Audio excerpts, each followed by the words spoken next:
O silêncio nos dias seguintes àquele meu ato de rebeldia silenciosa era quase ensurdecedor. Cada rangido da porta, cada carro que passava na rua, me fazia encolher um pouco, esperando a tempestade que sabia que viria. Não era medo de Marcos, não de um jeito covarde, mas uma dor antiga, uma tristeza que se aninhava no peito toda vez que eu via meu filho se afastar cada vez mais do homem que eu e Clara sonhávamos que ele seria. A decisão de mudar a senha e pedir um novo cartão não nasceu de uma hora para outra. Ela foi crescendo, miudinha, como uma erva daninha no jardim, alimentada por pequenos nadas que, somados, formavam um peso insuportável na minha alma. Eu sempre fui um homem de poucas posses, mas de muitas certezas. Certeza do meu trabalho honesto na boleia do caminhão, cortando estradas de Minas a São Paulo, de Goiás ao litoral. Certeza do amor da Clara, que me esperava com a janta quente e um sorriso cansado, mas verdadeiro. E certeza de que, para um filho, o pai era um porto seguro, não um caixa automático. Essa última certeza, essa foi a primeira a se esfarelar. Marcos começou a cuidar da minha aposentadoria há uns 5 anos, logo depois que a Clara se foi. Pai, o senhor não precisa se preocupar com fila de banco, com papelada. Eu resolvo tudo, ele dizia com uma voz que parecia sincera. No começo, era uma ajuda. Ele trazia o dinheiro, eu pegava o que precisava para as despesas da casa e o resto ficava guardado. Mas com o tempo, o resto começou a diminuir de um jeito estranho. Eu anotava tudo num caderninho velho, com a letra meio torta, mas os números não batiam. Marcos, cadê o dinheiro para a conta de luz? Não era para ter sobrado mais? Eu perguntava, e ele vinha com uma desculpa diferente a cada vez. Pai, tive que pagar uma dívida urgente. Ou, o carro quebrou, gastei com o conserto. Ou, ajudei um amigo que estava apertado. E eu, na minha ingenuidade, ou talvez na minha teimosia em não querer ver, acreditava. Ou fingia acreditar. A verdade é que a cada desculpa, uma rachadura nova se abria na confiança que eu tinha nele. Lembro-me de uma vez, quando a geladeira pifou. Eu tinha um dinheiro guardado, um resto da minha aposentadoria de 2 meses atrás, para uma emergência. Fui pegar e não estava lá. Perguntei ao Marcos, e ele jurou de pés juntos que tinha usado para comprar um remédio caríssimo para a mãe de um amigo que estava à beira da morte. Eu, bobo, senti pena e nem questionei, mas depois, conversando com a vizinha, descobri que a tal mãe do amigo estava ótima. Tinha até ido ao bingo na semana anterior. A mentira me doeu mais que a falta do dinheiro. Antes de continuar essa história, gostaria de agradecer esse canal pela oportunidade de me deixar contar minha história. E peço a você que está assistindo, para ajudar se inscrevendo nele e também comentar a cidade que você está nos ouvindo. Todos os dias tem uma história nova.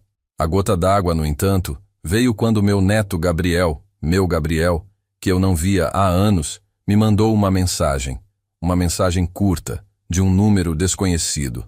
Vô, estou com saudades. Marcos não me deixa te ver. Diz que você não quer contato. É verdade? Aquilo me atingiu como um raio.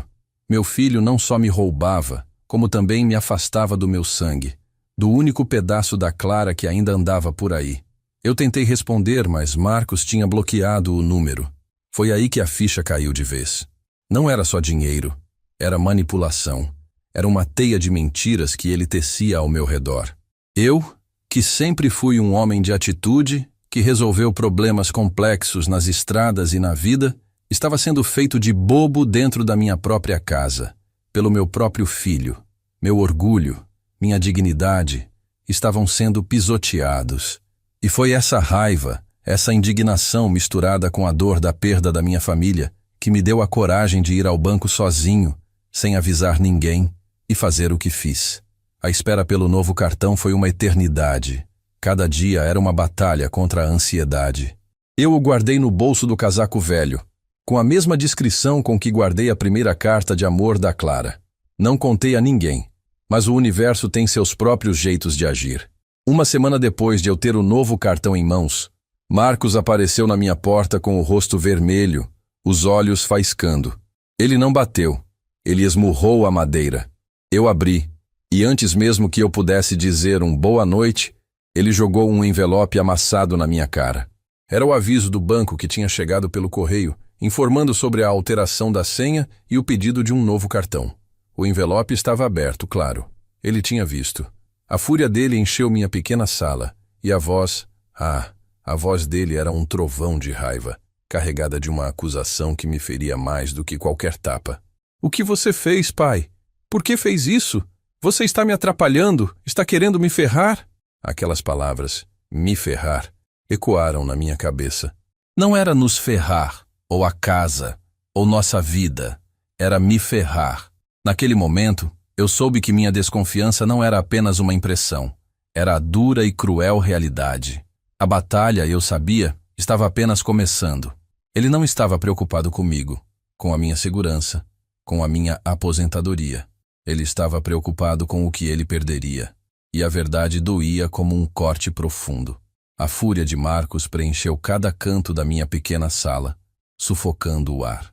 "Me ferrar", ele repetiu, e a palavra ecoou não só na minha cabeça, mas no meu peito, pesando como uma bigorna. Não havia espaço para diálogo, para perguntas, apenas para a acusação. Seus olhos, que um dia foram os de um menino curioso e cheio de vida, agora brilhavam com uma raiva que eu nunca tinha visto. Uma raiva que parecia vir de um lugar sombrio e desconhecido para mim. Ele gesticulava, apontava o dedo para mim, e cada movimento era um golpe invisível na minha dignidade. "Você não confia em mim, pai? Depois de tudo que eu fiz por você? De cuidar da sua vida, da sua aposentadoria?" A ironia dessas palavras era um veneno lento, corroendo o que restava da nossa relação. "Cuidar da minha vida", ele dizia, enquanto eu sentia que ele estava me roubando a cada mês, me isolando, me fazendo duvidar da minha própria capacidade de gerir o pouco que tinha. Eu, Elias, que enfrentei noites sem dormir na boleia de um caminhão, que desviei de bandidos e de buracos nas estradas, que vi a morte de perto e não me curvei, me vi ali, parado, absorvendo cada palavra, cada acusação injusta. Não respondi de imediato, não porque não tivesse o que dizer, mas porque a dor era tão grande que me roubava a voz. Aquele não era o meu Marcos, o menino que eu ensinei a amarrar os sapatos, que levei para pescar no rio, que vi crescer e sonhar. Era um estranho, um vulto distorcido pela ganância e pelo ressentimento. A discussão se arrastou por minutos que pareceram horas. Ele falava, eu ouvia. Ele acusava, eu absorvia. Ele gritava, e eu sentia o eco de um vazio ainda maior se formando entre nós. Ele me chamou de ingrato, de desconfiado, de velho teimoso que não entendia mais nada da vida. Você está caducando, pai, não sabe o que está fazendo. Como vou te ajudar agora? Como vou pagar as contas? As contas, sempre as contas. Nunca o meu bem-estar, nunca a minha tranquilidade. Antes de continuar essa história, gostaria de agradecer esse canal pela oportunidade de me deixar contar minha história. E peço a você que está assistindo para ajudar se inscrevendo nele e também comentar a cidade que você está nos ouvindo. Todos os dias tem uma história nova. A gota d'água foi quando ele mencionou a Clara. Sua mãe ficaria envergonhada, pai. Envergonhada de ver você desconfiar do próprio filho. Naquele momento, algo estalou dentro de mim. A Clara era um santuário. O nome dela, um escudo. Ninguém, nem mesmo ele, tinha o direito de arrastá-la para aquela lama de acusações e mentiras. Foi então que, com uma calma que me surpreendeu, até a mim mesmo, eu o encarei. Minha voz saiu baixa, rouca, mas firme, com o peso de todos os meus 83 anos e de todas as estradas que percorri. Marcos, eu disse, e a palavra pareceu cortar o ar carregado de tensão. A sua mãe nunca se envergonharia de mim por defender o meu. Ela se envergonharia de você, por tentar roubar o pouco que me resta. A frase o atingiu como um soco. Ele parou, a boca aberta, os olhos arregalados. A raiva em seu rosto deu lugar a uma expressão de choque, de incredulidade, e por um breve instante eu vi um lampejo de dor, ou talvez de vergonha, mas foi um lampejo rápido. Logo a raiva voltou, ainda mais intensa, misturada com algo que parecia desprezo. Ele começou a rir, uma risada sem humor, amarga. Roubar? Eu? Você está louco, pai? Completamente louco.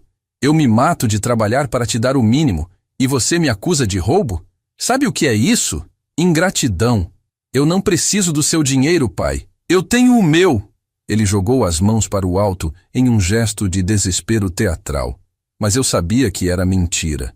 Eu sabia que ele estava mentindo para si mesmo, para mim, para o mundo. O Marcos que eu conhecia, o Marcos que a Clara amava, não seria capaz de tanta falsidade. Naquele dia, ele não só me acusou, ele me abandonou de novo. Ele virou as costas, abriu a porta com um estrondo e saiu, sem um adeus, sem um olhar para trás. Eu fiquei ali, no meio da sala, sentindo o eco da porta batendo, e o vazio que ele deixou era ainda maior do que antes. A casa, que já era silenciosa desde a partida da Clara, agora parecia gritar com a ausência de qualquer afeto. O que restava era a certeza de que a minha decisão, dolorosa que fosse, tinha sido a única justa. E a partir daquele dia, eu sabia, a vida seria diferente. Mais solitária, talvez, mas também mais verdadeira. Eu havia recuperado o controle do meu dinheiro, sim, mas a que custo? O custo de ver o meu filho, o meu único filho, se afastar de mim de vez, levando consigo a esperança de uma reconciliação. Mas eu não me arrependo. Eu não era mais o velho bobo que ele imaginava. Eu era Elias, e Elias não abaixava a cabeça. A porta se fechou com um baque seco, mas o barulho que mais me marcou foi o silêncio que se seguiu. Um silêncio pesado, denso, diferente de todos os outros silêncios que já havia experimentado. Não era o silêncio da paz, nem o da solidão resignada. Era o silêncio do abandono, do corte, da ausência de um futuro que eu, em algum canto ingênuo do meu coração, ainda esperava.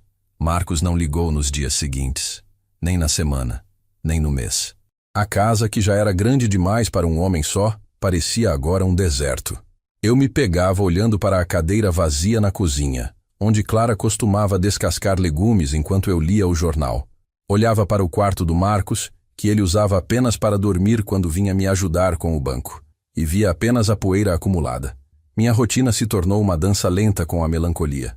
Acordava cedo, como sempre, fazia meu café, lia o jornal, mas sem a pressa de antes. O tempo se esticava e as horas pareciam arrastar-se. Eu tentava preencher os dias com pequenas tarefas: arrumar o jardim, consertar uma torneira que pingava, polir os poucos móveis de madeira que a Clara tanto amava.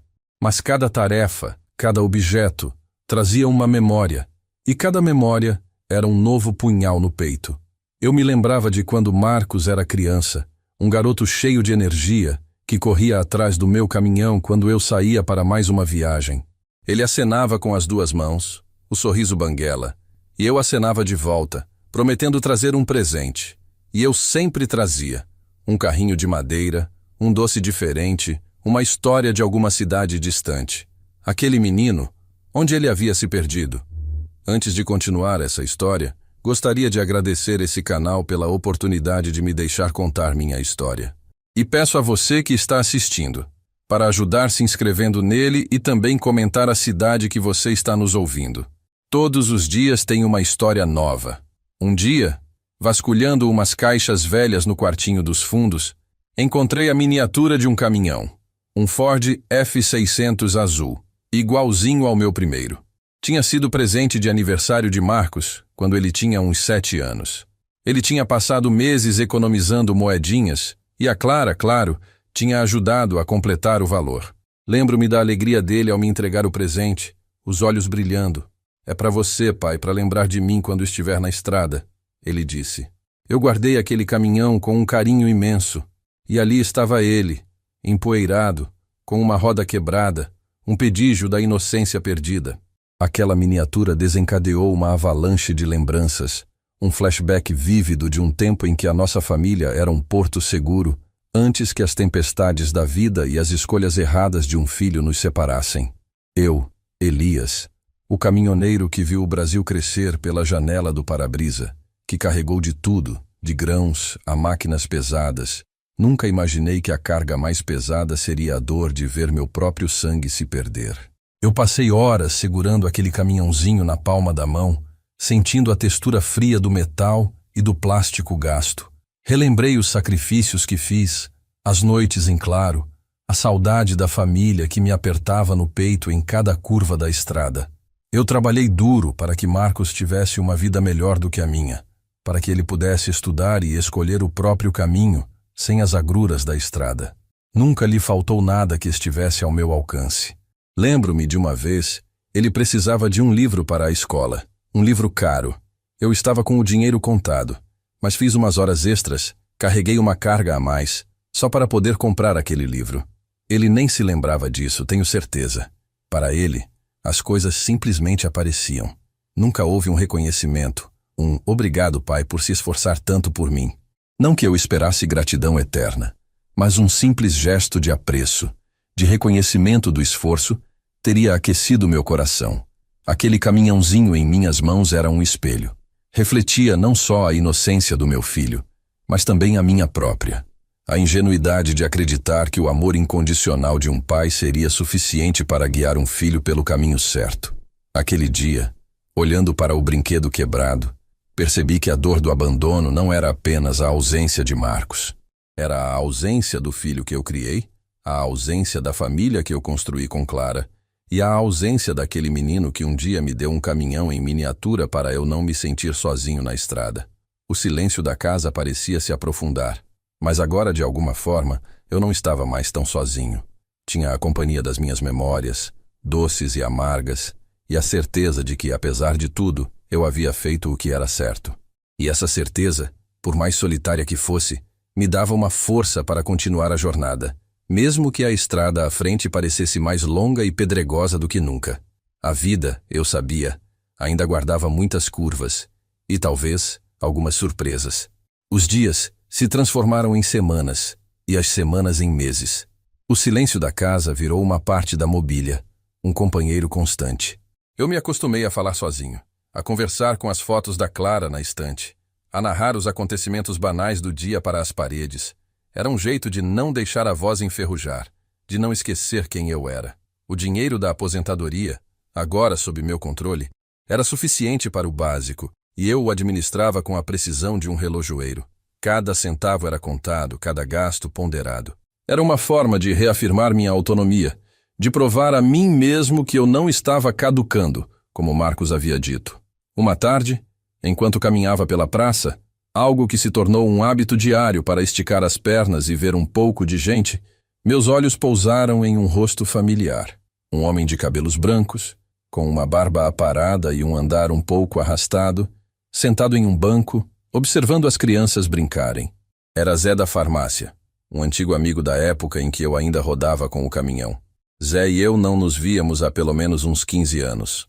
Ele havia vendido a farmácia e se mudado para outra cidade, e eu, na minha vida reclusa, acabei perdendo o contato.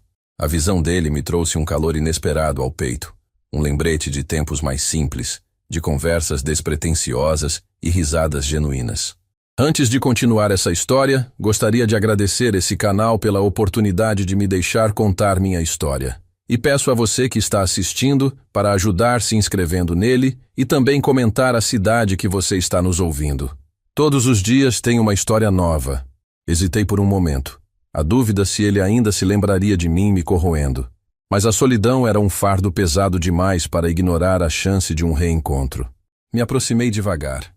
E quando ele levantou os olhos, um sorriso lento e surpreso se formou em seu rosto. Elias, é você mesmo? Meu Deus, quanto tempo! O abraço foi apertado, cheio de uma familiaridade que o tempo não havia conseguido apagar. Sentamos no banco e as histórias começaram a fluir, como um rio que transborda depois de uma longa seca. Falamos de tudo um pouco, dos velhos tempos, das estradas, das mudanças na cidade, da vida. E, inevitavelmente, a conversa chegou aos filhos. Zé tinha 3 filhos, e todos moravam perto dele. Ele falava com um brilho nos olhos sobre os netos, sobre os almoços de domingo, sobre a alegria de ter a casa cheia. E eu, ali, ouvindo, sentia uma pontada de inveja, uma dor silenciosa. Quando ele perguntou sobre Marcos, a voz travou na minha garganta. Eu não queria mentir, mas também não queria expor a ferida aberta da minha relação com meu filho. Ah, o Marcos. Ele está bem, Zé. Trabalhando muito. Eu comecei, tentando soar o mais natural possível. Mas Zé, com a sabedoria dos anos e a perspicácia de quem conhece a alma humana, percebeu a hesitação, a tristeza em meus olhos. Ele não me pressionou, apenas me olhou com uma compaixão que me fez baixar a guarda. Elias, meu amigo, você não precisa me contar nada que não queira, mas saiba que estou aqui, sempre estive. Aquelas palavras, sempre estive, foram um bálsamo para a minha alma. Em meio a todo o abandono e rejeição de Marcos, ali estava um amigo, um pedaço do meu passado, me oferecendo um ombro, um ouvido. Eu senti uma vontade imensa de desabafar, de contar tudo sobre a minha luta, sobre a desconfiança, sobre a fúria de Marcos, sobre o silêncio que se instalara entre nós. Mas me contive. Não era o momento, nem o lugar, mas a presença de Zé, sua simples e honesta amizade, já era um alívio. Ele me convidou para tomar um café na casa dele no dia seguinte e eu aceitei de bom grado. Aquele encontro inesperado foi um ponto de virada sutil, uma pequena fresta de luz na escuridão que me cercava. Ao voltar para casa, o silêncio ainda estava lá, mas já não parecia tão opressor. A miniatura do caminhão que eu havia guardado de volta na caixa parecia menos triste. Eu tinha um compromisso, uma conversa para ter com um amigo de verdade. E, por um breve momento, a sensação de solidão se dissipou um pouco. Aquele encontro me lembrou que, apesar da dor e da decepção com Marcos, a vida ainda tinha surpresas, ainda tinha conexões, ainda tinha a capacidade de me oferecer um pouco de calor humano. E eu, Elias, um velho caminhoneiro acostumado a enfrentar a estrada sozinho, percebi que talvez não precisasse carregar todos os meus fardos sozinho. Talvez houvesse alguém com quem eu pudesse compartilhar um pedaço da minha história. Alguém que pudesse me ajudar a enxergar a próxima curva da estrada. A esperança, pequena e frágil, começava a brotar novamente no meu peito. O dia seguinte amanheceu com um sol tímido, mas para mim parecia mais brilhante do que o habitual. A perspectiva de visitar Zé da farmácia, de ter uma conversa de verdade, me deu um ânimo que não sentia há muito tempo. Coloquei minha melhor camisa, pentei meus cabelos brancos com esmero e saí, sentindo um misto de nervosismo e expectativa. A casa de Zé era simples, mas acolhedora, cheia de plantas e com um cheiro gostoso de café fresco. A esposa dele, Dona Lúcia, uma mulher miúda e sorridente, me recebeu com um abraço caloroso, como se o tempo não tivesse passado. Sentamos na varanda, com xícaras de café fumegante e bolinhos de chuva que me lembraram os da Clara. A conversa começou leve, com mais memórias dos velhos tempos, risadas sobre histórias engraçadas da juventude. Mas aos poucos, o ambiente se tornou mais íntimo, e Zé, com sua sensibilidade, percebeu que havia algo mais pesado na minha alma. Elias, meu amigo, você não está bem. Se quiser conversar, sabe que pode confiar em mim. Somos como irmãos, não somos?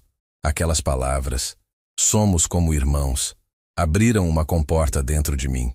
Toda a dor, a mágoa, a solidão que eu vinha guardando, começaram a transbordar. Antes de continuar essa história, gostaria de agradecer esse canal pela oportunidade de me deixar contar minha história. E peço a você, que está assistindo, para ajudar se inscrevendo nele e também comentar a cidade que você está nos ouvindo. Todos os dias tem uma história nova. Eu contei tudo. Desde a morte da Clara, o início da ajuda de Marcos com a aposentadoria, as desconfianças, os números que não batiam, a mentira sobre a geladeira, o contato bloqueado com Gabriel, até o dia em que mudei a senha e Marcos explodiu de raiva, me acusando de querer ferrá-lo. Contei sobre o silêncio que se seguiu, sobre a sensação de abandono, sobre o caminhãozinho de brinquedo que encontrei. As palavras saíam com dificuldade, embargadas pela emoção, mas era um alívio imenso poder compartilhar aquele fardo com alguém que realmente se importava. Zé ouviu tudo em silêncio, com a testa franzida, seus olhos fixos nos meus, sem julgamento, apenas com uma profunda empatia. Dona Lúcia, sentada ao lado, segurava minha mão de vez em quando, um gesto de carinho que me aquecia o coração.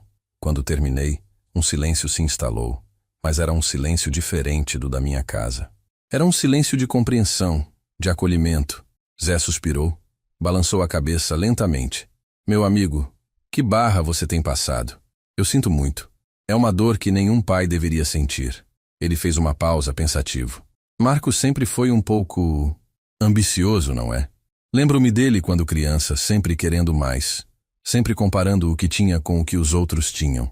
A Clara tentava equilibrar, mas ele parecia ter um buraco que nunca se enchia. Aquelas palavras de Zé me fizeram ver Marcos sob uma nova ótica. Não que justificasse suas ações, mas me deu uma perspectiva sobre a raiz de seu comportamento. Não era apenas ganância.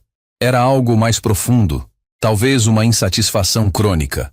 Uma busca incessante por algo que ele nunca encontrava. Zé, então, me disse algo que me surpreendeu. Elias, você não está sozinho nessa. Eu sei de algo que talvez possa te ajudar, ou pelo menos te dar um pouco de paz. Mas preciso que você me prometa que vai manter segredo por enquanto. Meu coração deu um salto. Que segredo poderia ser esse? A curiosidade me dominou, e eu assenti com a cabeça, prometendo sigilo.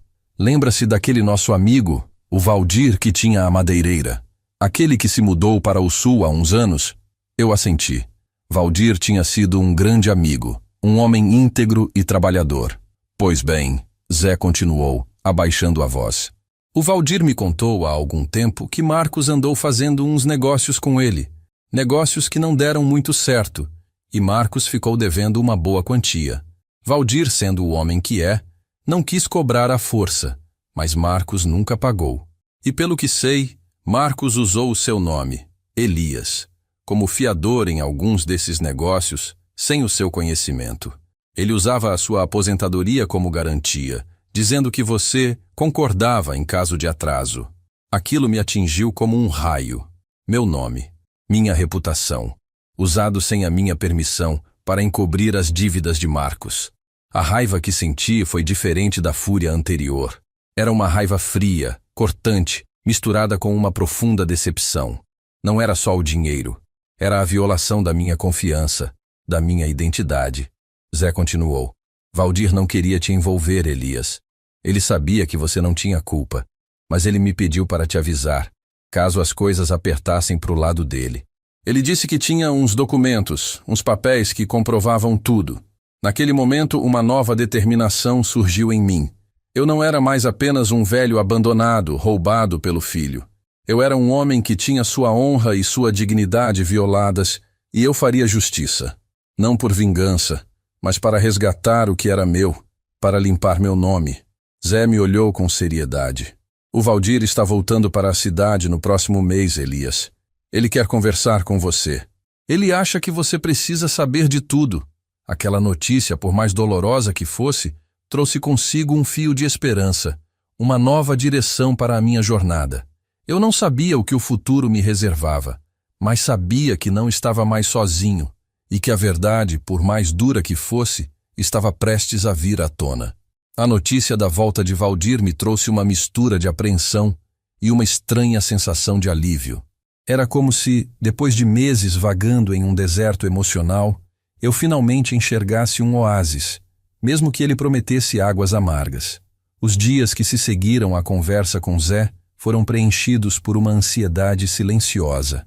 Eu repassava na cabeça as palavras de Zé, as implicações de Marcos ter usado meu nome como fiador. A indignação crescia, mas agora vinha acompanhada de uma clareza. Não era mais apenas uma desconfiança, era a certeza de uma traição ainda mais profunda.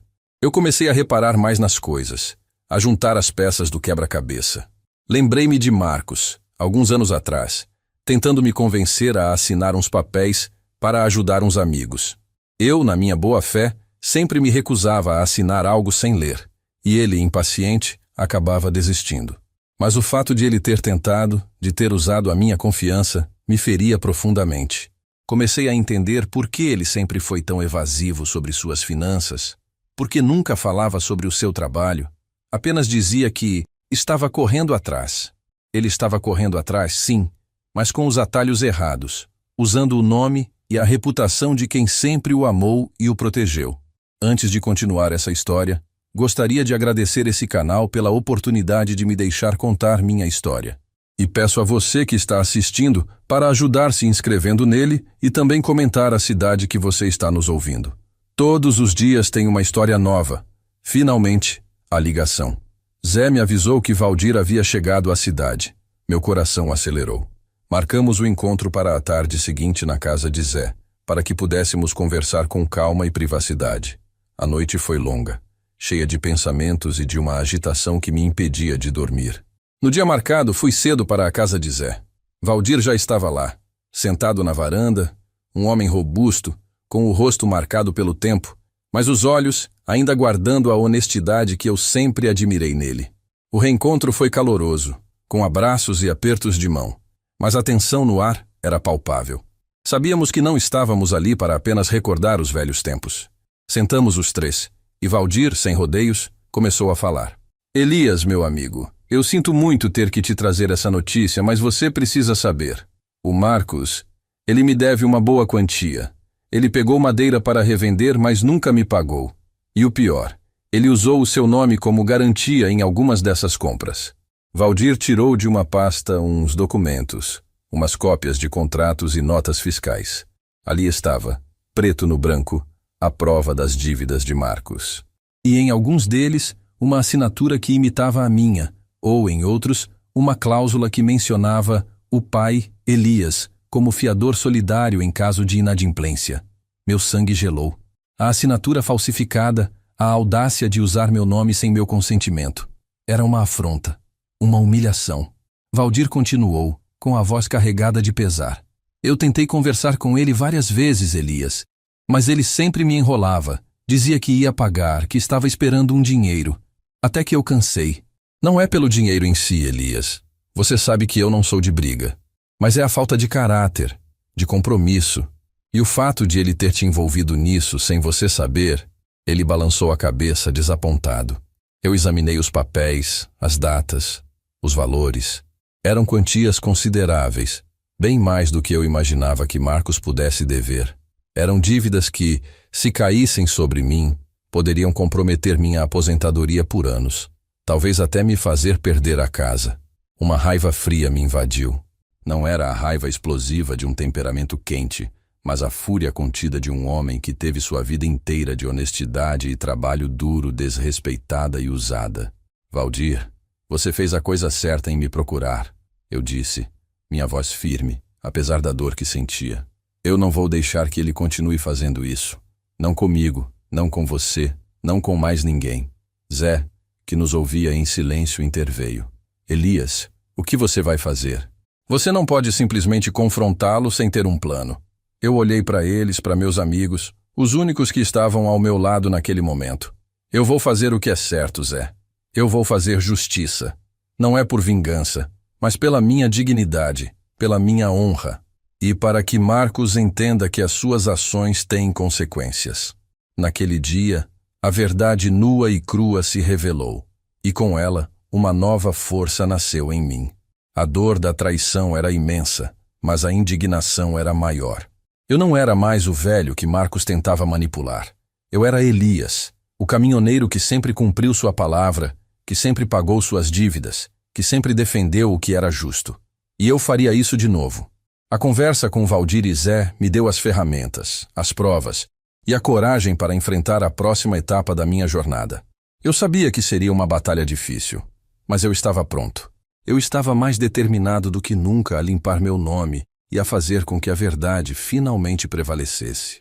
A partir daquele momento, a minha luta não era apenas para sobreviver, era para ressurgir, para me reerguer e para mostrar que a integridade, mesmo na velhice, ainda tinha um valor inestimável.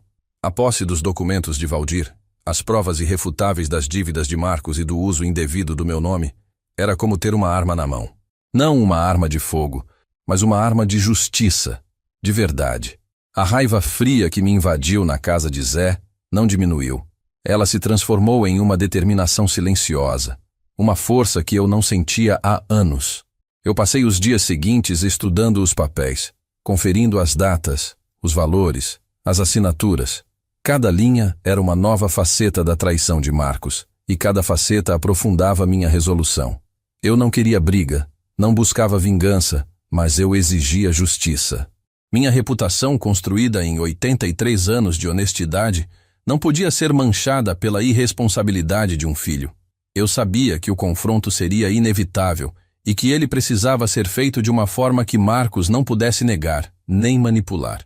Decidi que não seria na minha casa, nem na casa dele. Seria em um lugar neutro, onde ele não pudesse fugir ou mudar o foco. Pensei em ligar para ele, mas sabia que ele não atenderia, ou daria uma desculpa esfarrapada. Eu precisava de um plano.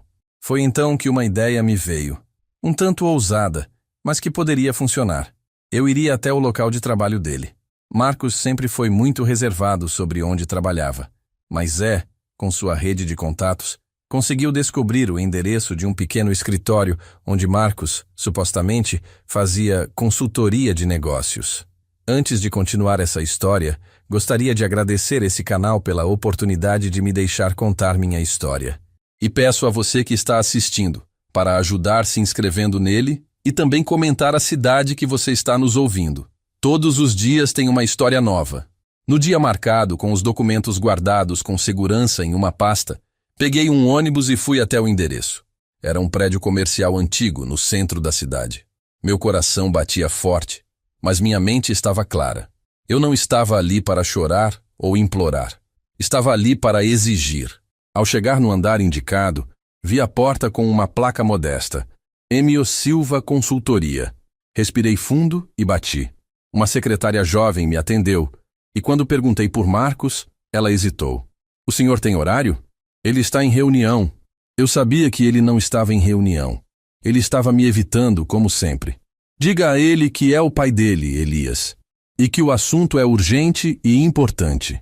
A secretária, visivelmente desconfortável, foi avisá-lo. Poucos minutos depois, Marcos apareceu na porta. Seu rosto, ao me ver, passou do choque à fúria em segundos. Pai, o que o senhor está fazendo aqui? Que vexame é esse? Ele tentou me puxar para fora, mas eu me mantive firme. Vexame é o que você tem feito com o meu nome, Marcos. Eu quero conversar, e vai ser aqui, agora. A voz da secretária chamou a atenção, e algumas pessoas que passavam pelo corredor pararam para observar a cena. Marcos, percebendo que a situação poderia se tornar pública, me puxou para dentro do escritório, fechando a porta com força. O escritório era pequeno, bagunçado, com pilhas de papéis e uma atmosfera de desorganização. O que o senhor quer, pai? Já não bastou a palhaçada do banco? Ele tentou me intimidar, mas eu não me deixei abalar. Coloquei a pasta sobre a mesa e abri, espalhando os documentos de Valdir. Eu quero que você me explique isso, Marcos, eu disse, apontando para as cópias dos contratos e das assinaturas. Quero que você me explique por que usou meu nome como fiador, por que falsificou minha assinatura e por que me deixou no escuro sobre suas dívidas. Marcos pegou os papéis, e seu rosto ficou pálido. A raiva deu lugar ao medo. Ele tentou se justificar, gaguejando. Isso é um engano, pai. Eu não fiz nada disso. É tudo mentira. Mas a voz dele não tinha convicção. Eu o interrompi. Não é engano, Marcos. Valdir me contou tudo. Ele tem os originais e está disposto a ir à justiça se você não resolver essa situação. E não é só isso. Eu sei sobre a minha aposentadoria, sobre o dinheiro que você me tirou, sobre o Gabriel. A menção de Gabriel o atingiu em cheio. Ele arregalou os olhos e um tremor passou por seu corpo. O Gabriel? O que o Gabriel tem a ver com isso? Foi então que um barulho na porta do escritório me fez virar. A porta se abriu devagar. E Gabriel, meu neto, apareceu na soleira. Seus olhos, que eu não via há anos, estavam fixos em mim, depois em Marcos, depois nos papéis espalhados pela mesa. Ele estava visivelmente chocado. Vô, pai, o que está acontecendo aqui? A presença de Gabriel ali, naquele momento, era uma ironia do destino, uma reviravolta que eu jamais poderia ter planejado. Marcos empalideceu ainda mais, a voz sumindo. Gabriel, que eu achava estar em outra cidade, trabalhando, estava ali, na mesma cidade, talvez até no mesmo prédio, e ele havia presenciado o início do meu confronto com o pai dele, o meu filho. Naquele instante, o jogo virou completamente. A verdade que eu tanto busquei estava prestes a ser revelada não apenas a Marcos, mas também ao meu neto, o último elo de esperança da minha família. A batalha não era mais apenas minha, era de todos nós.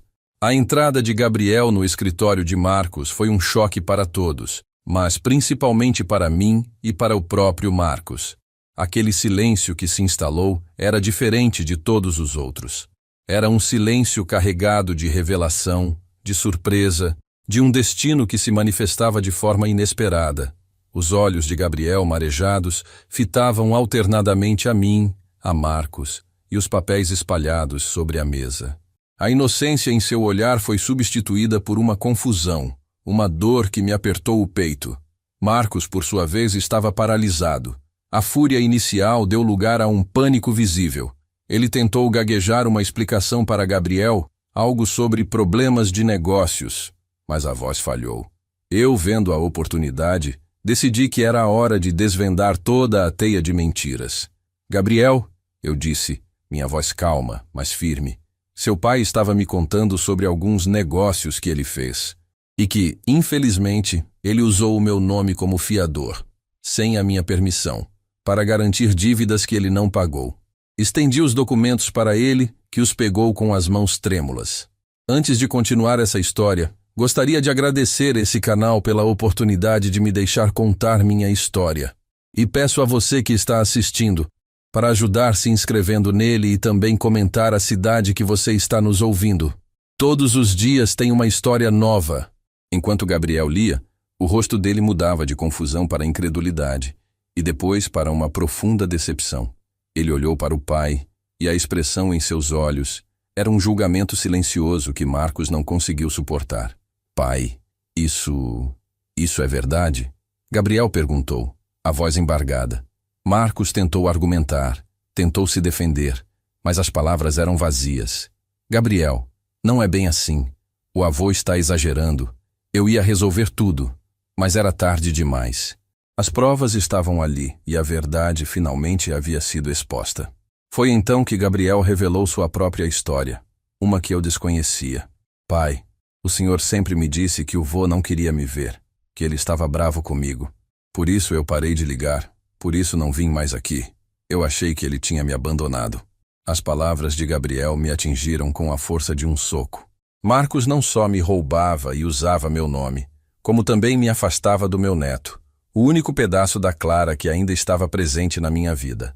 A dor daquele abandono, daquela manipulação, era quase insuportável. Eu olhei para Marcos e a decepção que senti foi ainda maior do que a raiva. Ele havia destruído não apenas a nossa relação, mas também a relação entre avô e neto, tudo por causa de sua ganância e suas mentiras. Gabriel, com os olhos marejados, se aproximou de mim e me abraçou. Um abraço apertado, cheio de saudade, de alívio, de uma reconciliação que eu não esperava naquele momento. Vô, eu senti tanta falta do senhor. Eu não acredito que o pai fez isso. As lágrimas escorriam pelo meu rosto, não só de tristeza, mas de uma felicidade inesperada. Eu tinha meu neto de volta. Marcos, vendo a cena, desabou. Ele se jogou na cadeira, as mãos no rosto, e começou a chorar. Não era um choro de arrependimento, não naquele momento, mas um choro de derrota, de vergonha. A imagem que ele havia construído de si mesmo, de homem de sucesso, de filho que cuidava do pai, havia desmoronado na frente de seu próprio filho. Eu me afastei um pouco de Gabriel, mas segurei a mão dele. Olhei para Marcos, que ainda chorava, e senti um misto de pena e de uma tristeza profunda. Marcos, eu disse, minha voz um pouco mais suave, mas ainda firme. Eu não quero te ver na cadeia. Eu não quero te ver destruído. Mas você vai ter que consertar isso. Você vai ter que pagar o que deve ao Valdir. E vai ter que parar de me roubar. E, acima de tudo, você vai ter que reconquistar a confiança do seu filho e a minha. Gabriel, ao meu lado, assentiu com a cabeça. Aquele dia, no pequeno escritório de Marcos, não foi apenas um confronto. Foi uma tempestade familiar que limpou o ar, expondo as verdades que estavam escondidas por tanto tempo. Marcos, com sua imagem destruída, com a vergonha estampada no rosto, parecia finalmente entender a gravidade de suas ações. Eu não sabia se ele mudaria, se ele se arrependeria de verdade, mas eu sabia que havia feito a minha parte. Eu havia defendido minha dignidade, exposto a verdade, e o mais importante, reencontrado meu neto. Aquele abraço de Gabriel foi o fio de esperança que eu precisava. A prova de que, mesmo em meio às maiores decepções, A vida ainda podia nos surpreender com um toque de amor e reconciliação. A jornada estava longe de terminar, mas eu não estava mais sozinho. E isso, para um velho caminhoneiro como eu, era tudo. Os dias que se seguiram ao confronto no escritório de Marcos foram marcados por uma quietude diferente. Não a quietude opressora da solidão, mas a quietude que precede a reconstrução. Marcos, humilhado e exposto diante de seu próprio filho, finalmente se viu sem saídas. Não houve um pedido de desculpas efusivo, não de imediato. A vergonha era um manto pesado sobre ele, mas houve ações. Com a ajuda e o monitoramento de Zé e Valdir, Marcos começou a se movimentar para resolver suas dívidas. Ele vendeu alguns bens que tinha, fez acordos e, para minha surpresa, começou a pagar Valdir em parcelas, com a promessa de quitar tudo em breve. Eu, Elias, observava de longe, com uma mistura de ceticismo e uma pequena, mas crescente esperança. A verdadeira virada, para mim, veio através de Gabriel. Meu neto, que antes era uma figura distante, agora era uma presença constante na minha vida. Ele vinha à minha casa quase todos os dias. Sentava-se comigo na varanda e conversávamos sobre tudo. Ele me contava sobre seus sonhos, sobre o trabalho, e eu, por minha vez, compartilhava histórias da minha vida na estrada, sobre a Clara, sobre os desafios que enfrentei. Aquele vazio que Marcos havia deixado foi, aos poucos, preenchido pela voz e pelo carinho de Gabriel. Ele me ajudava com as compras, com pequenas reformas na casa, e até me ensinou a usar um pouco daquele celular inteligente para que pudéssemos nos comunicar. Era uma nova chance, um recomeço. Antes de continuar essa história, gostaria de agradecer esse canal pela oportunidade de me deixar contar minha história. E peço a você que está assistindo para ajudar se inscrevendo nele e também comentar a cidade que você está nos ouvindo. Todos os dias tem uma história nova. A relação com Marcos, no entanto, permaneceu um terreno árido. Ele tentou algumas aproximações, mas eram sempre superficiais, focadas em dinheiro ou em assuntos práticos. Eu não o impedia de vir, mas mantinha uma distância cautelosa. O perdão, eu sabia, não era algo que se dava de um dia para o outro. Era um processo, uma construção que exigiria tempo e, principalmente, atitudes verdadeiras de arrependimento. Eu não queria um final feliz forçado. Eu queria justiça. E a justiça, para mim, era ver Marcos assumir suas responsabilidades. E quem sabe um dia se tornar o homem que Clara e eu sonhávamos. Um dia, Gabriel me trouxe uma notícia que me surpreendeu. Vô, o pai está vendendo o escritório dele. Ele disse que vai tentar um emprego fixo para ter mais estabilidade e conseguir pagar as dívidas. Aquilo era um sinal. Pequeno, talvez, mas um sinal de que Marcos estava de alguma forma tentando mudar. Eu não sabia se era por medo das consequências legais ou se havia um lampejo de consciência, mas era um passo. A justiça, eu percebi, não era apenas a punição, mas também a oportunidade de redenção.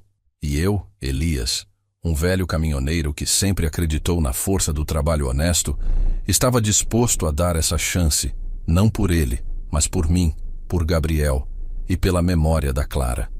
A vida seguiu seu curso. Eu continuei com minha rotina, mas agora com a companhia e o carinho de Gabriel.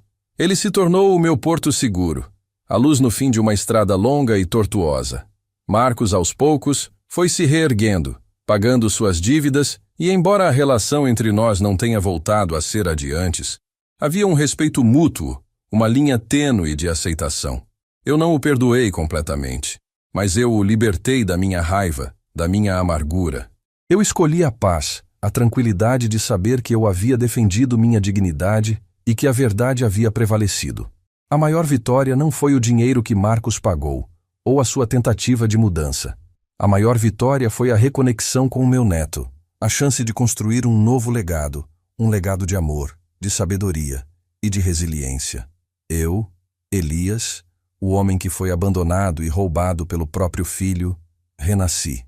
Eu provei a mim mesmo e ao mundo que a idade não apaga a força, que a dor não aniquila a esperança e que a justiça, mesmo que demore, sempre encontra seu caminho. Minha história, eu sei, não é única. Muitos pais e avós passam por dores parecidas, por decepções com aqueles que amam. Mas o que eu aprendi é que a gente não pode desistir. Não da gente, não da nossa verdade, não da nossa dignidade. A vida é uma estrada cheia de curvas, e nem todas são fáceis. Mas é preciso seguir em frente, com a cabeça erguida, com a certeza de que a gente fez o que era certo, e que no final sempre há um novo amanhecer, uma nova chance de recomeçar. Comenta aí se isso já aconteceu contigo, ou com alguém da sua família.